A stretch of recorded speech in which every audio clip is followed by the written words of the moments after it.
बरोबर लहान मुलांना खेळण्यासाठी जे प्लेग्राऊंड पाहिजे किंवा मैदान पाहिजे, त्याचबरोबर इनडोर गेम खेळण्यासाठी जे मैदान हवंय, तर त्याचे सुद्धा प्रारूप आराखडा तयार करून ते आपण काम मार्गी लावणार आहे. त्याचबरोबर वृद्ध किंवा ज्येष्ठ नागरिकांसाठी आपण तिथं नाना नानी पार्क म्हणता येईल किंवा त्यांचा विरंगुळा कट्टा, तर ह्या गोष्टीकडे सुद्धा कल राहणार आहे. त्याचबरोबर आता माळेगाव हे एक शैक्षणिक मोठं हब आहे, कारण इथं SVPM सारखं इंजिनिअरिंग कॉलेज आहे. त्याचबरोबर इथं माळेगाव कारखाना आहे, नंदन दूध डेअरी आहे.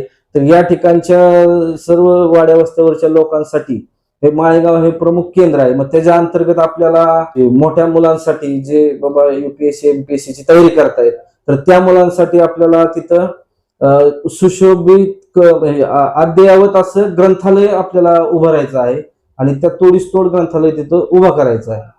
आणि प्राथमिक गरजा